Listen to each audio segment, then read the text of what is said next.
नमस्कार। आज हम आपको ले चलेंगे अरब की खाड़ी में बसे एक छोटे लेकिन बेहद खास देश कुवैत की यात्रा पर। इस वीडियो में आप जानेंगे कुवैत के इतिहास, भूगोल, जनसंख्या, अर्थव्यवस्था, संस्कृति और प्रसिद्ध पर्यटन स्थलों के बारे में। तो चलिए शुरू करते हैं। कुवैत का इतिहास 1613 में शुरू होता है, जब यह एक छोटे मछली पकड़ने वाले गांव के रूप में स्थापित हुआ। इसका रणनीतिक स्थान मेसोपोटामिया, फारस और भारतीय उपमहाद्वीप के बीच इसे व्यापार का केंद्र बनाता है। 20वीं सदी में तेल की खोज ने कुवैत को बदल दिया। यह देश, जो कभी मोती डाइविंग और व्यापार पर निर्भर था, अब दुनिया के सबसे अमीर देशों में से एक है। 1990 में इराक के आक्रमण जैसी चुनौतियों के बावजूद कुवैत ने खुद को फिर से खड़ा किया और अपनी पहचान बनाई। शब्द साधन।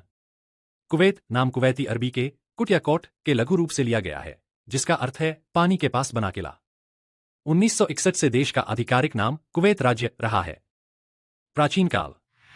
फारस की खाड़ी बेसिन में हिमनद के बाद आई बाढ़ के बाद टाइग्रिस फरात नदी के मलबे ने एक बड़ा डेल्टा बनाया, जिससे वर्तमान कुवैत में अधिकांश भूमि का निर्माण हुआ और वर्तमान समुद्र तट की स्थापना हुई। कुवैत में मानव निवास के सबसे पुराने साक्ष्यों में से एक 8000 ईसा पूर्व का है, जहां बर्गन में मेसोलिथिक उपकरण पाए गए थे। ऐतिहासिक रूप से वर्तमान कुवैत का अधिकांश भाग प्राचीन मेसोपोटामिया का हिस्सा था।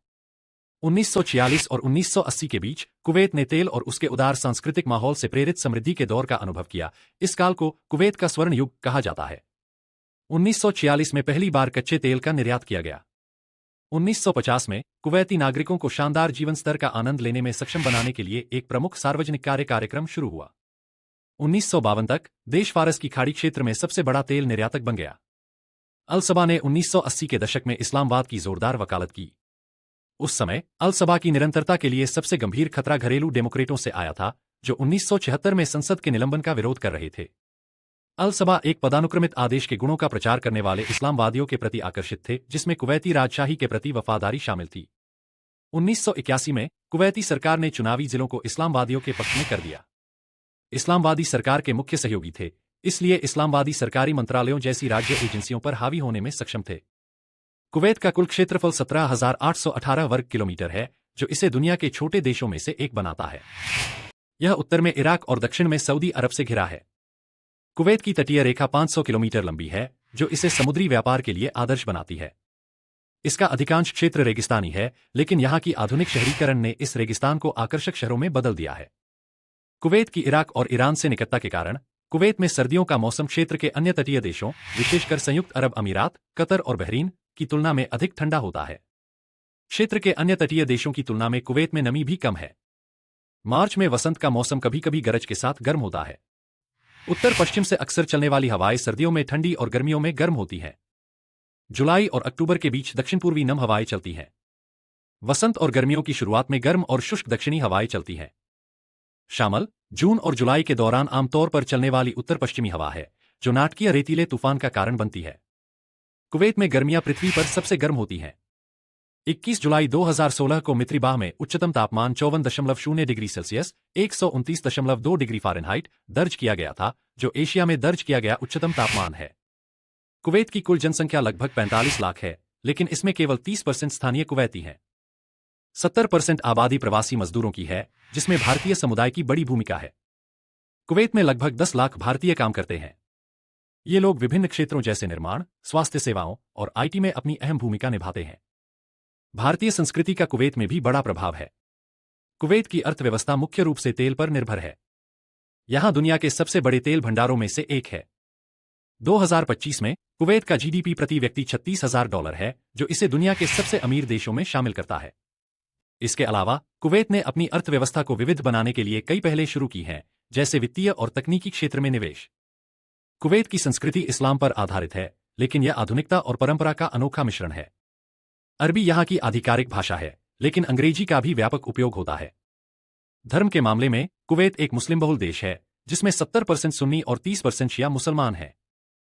प्रवासी समुदायों के कारण यहां हिंदू, ईसाई और बौद्ध धर्म के लोग भी रहते हैं।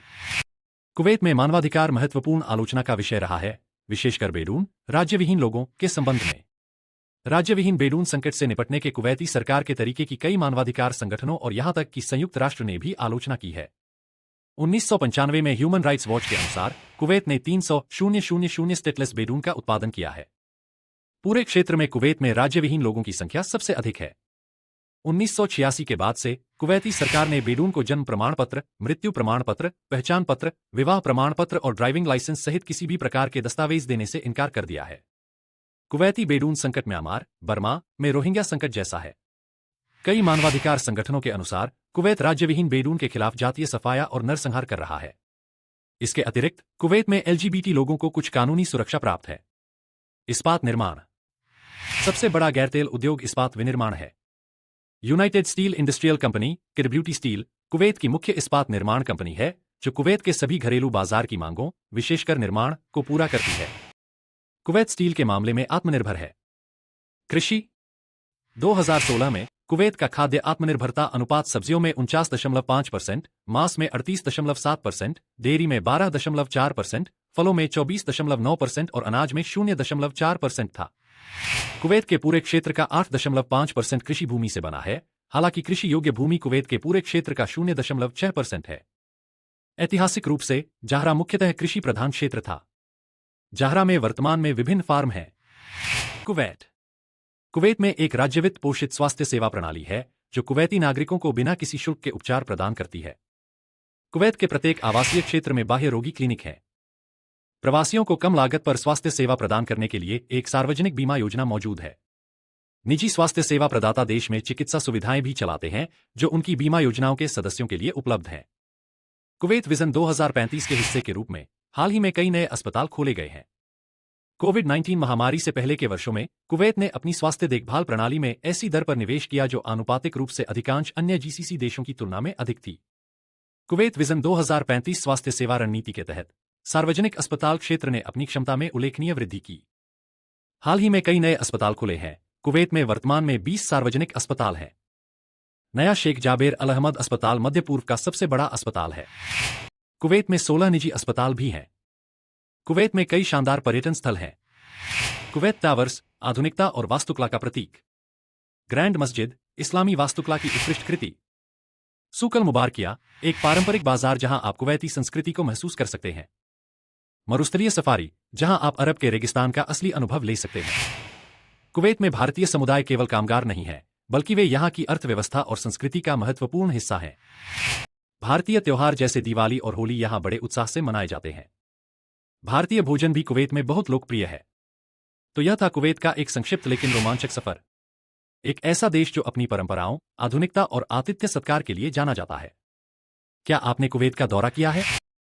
अपनी यादें और अनुभव हमारे साथ कमेंट में साझा करें। वीडियो देखने के लिए धन्यवाद और हमारी अगली यात्रा में आपसे फिर मुलाकात होगी। तब तक के लिए अलविदा।